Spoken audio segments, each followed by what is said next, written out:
Salut à tous, comme d'habitude partagez et lâchez un pouce bleu, ça aide énormément la chaîne à gagner en visibilité. Et si vous voulez soutenir sur Utip, c'est possible gratuitement ou en devenant Fire Tipper. Le lien est en description. Aujourd'hui, petite vidéo analyse et théorie sur World Beyond, le nouveau spin-off de Walking Dead, qui sera diffusé aux USA sur EMC et en France disponible le lendemain sur Amazon Prime Video. Avant le confinement et la crise mondiale que l'on vit, la série devait sortir le 12 avril, mais elle a été repoussée à plus tard dans l'année, pas de date précise.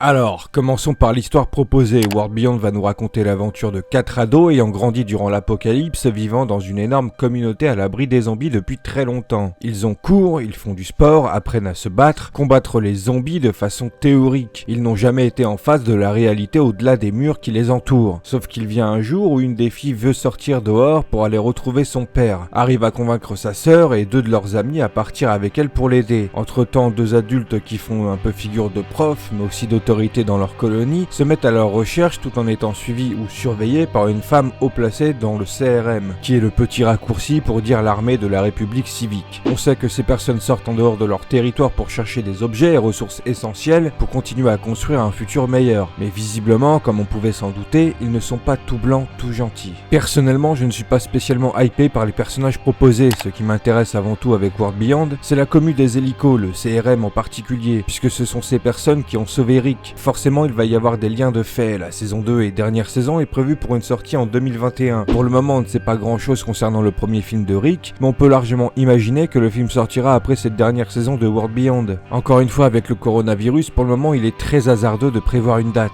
Tout est décalé. EMC se prononcera en temps voulu. Même si je ne m'intéresse avant tout qu'aux liens faits avec Rick, j'attends beaucoup de World Beyond. Fear, durant ses premières saisons, avait réussi à proposer des personnages attachants et une histoire prenante. C'était un peu comme recommencer la série mère, mais avec de nouveaux personnages, des personnages différents de ceux que l'on suit avec Rick. Puis le décor était différent. Avec World Beyond, ce qui me fait énormément peur, c'est les ados en fait, tout simplement. À la fin du gros trailer de 2 minutes, on a cette scène.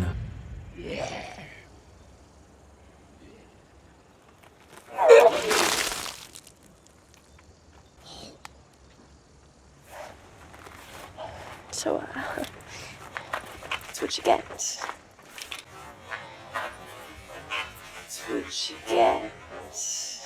Oh oh, alerte au gogol!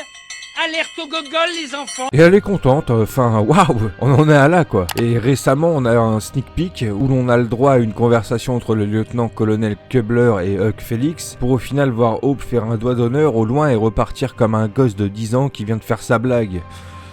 Bon, voilà, j'ai pas besoin d'argumenter à ce niveau-là, c'est pas du tout rassurant. Et j'ai peur que toutes ces scènes-là un peu what the fuck et agaçantes me plombent la série en fait. J'ose espérer que ce sont les seules scènes dans le genre durant la série. Mais bon, à part ça, j'ai quand même hâte de découvrir le quotidien de ces 4 ados, en apprendre un peu plus sur leur communauté, comment les dirigeants de cet endroit ont fait pour le maintenir hors de danger des zombies. Il y a vraiment beaucoup de questions dans le genre auxquelles la série devra nous répondre. Le CRM, comment cette armée fonctionne, qui en sont les dirigeants, outre leur désir de l'assurance d'un futur plus sûr, on a en droit de se demander si toutes les personnes concernées ne sont pas aussi tordues et malhonnêtes que certains ennemis qu'on a pu voir dans les séries avant World Beyond. Est-ce qu'on va revoir la copine d'Althea aussi? Ça pourrait être sympa d'au moins faire mention du personnage. Niveau chronologie, c'est assez compliqué d'affirmer la position de la série par rapport aux autres. Et Matthew Negrete, co-créateur, nous dit que techniquement World Beyond se situe un peu avant où on est la série mère, quasiment en simultané. Bon, ça nous avance pas des masses, mais entre le time jump forcé de Fear et cette nouvelle série, tout est en position pour un éventuel énorme crossover qui aurait lieu pourquoi pas à travers les films. En considérant qu'il y a bien 3 films, on peut largement imaginer que chaque fin de série aboutirait sur la sortie d'un film où les personnages rejoindraient Rick. La fin de World Beyond pour le premier film, la fin de Fear pour le deuxième et enfin la série mère pour le 3e et dernier film qui conclurait donc l'histoire de Rick, l'histoire de Walking Dead. Ou alors peut-être que la saison 6 de Fear aboutirait sur le premier film, à voir les retrouvailles entre Morgan et Rick, ça ferait écho au premier épisode. Bon, ça c'est si on vivrait dans un monde parfait, j'espère que ça se passera à peu près comme ça, parce qu'on mérite tous d'avoir une conclusion à la hauteur de nos espérances. Et franchement, ça me ferait tellement mal d'être déçu après toutes ces années.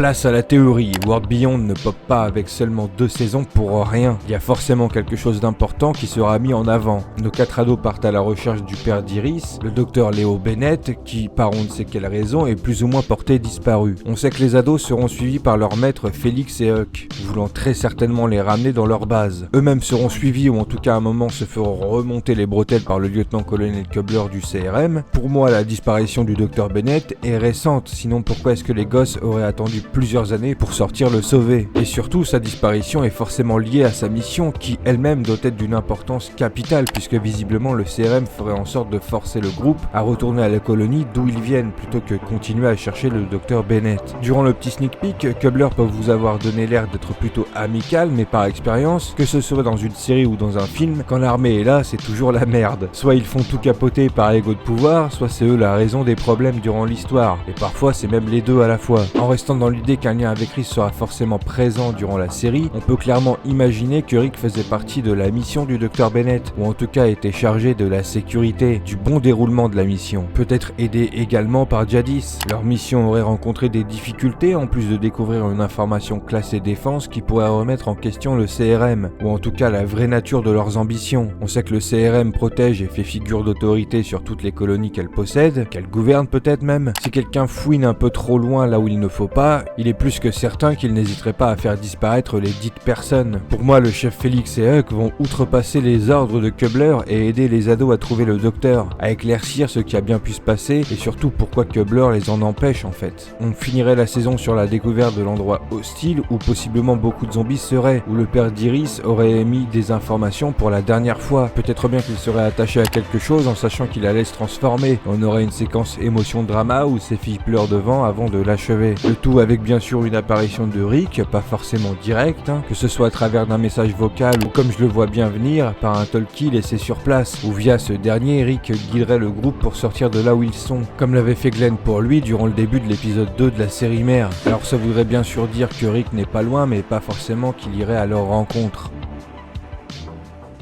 J'espère que cette vidéo vous aura plu, je vous invite à me dire en commentaire ce que vous pensez de ce nouveau spin-off. Est-ce que l'idée vous plaît? Est-ce que vous aussi vous avez peur du côté teen de la série? Débattons ensemble dans le respect. J'ai essayé de dire un maximum de choses avec le peu d'informations qu'on a sur la série. Encore une fois, vivement la sortie de World Beyond pour enfin découvrir ce que ça va donner. J'espère que la série sera à la hauteur de nos attentes. Je vous ferai bien évidemment une vidéo critique après l'avoir vue. Entre temps, il y a la saison 10 de la série mère qui se finit. Comme d'habitude, encore une fois, une vidéo critique à la fin également. Vu l'épisode 13 sur Michonne, je vais en avoir des choses à dire. Abonnez-vous à la chaîne si ce n'est pas déjà fait, cochez sur la cloche YouTube pour maximiser vos chances de recevoir une notification pour les prochaines vidéos. Si à raison vous ne faites pas entièrement confiance en cette cloche, le plus simple est de me suivre sur Twitter, j'y suis très actif et partage absolument tout ce qui est en rapport avec la chaîne. Je vous rappelle également qu'un serveur Discord est à votre disposition. Sur ce, je vous dis à bientôt pour une prochaine vidéo.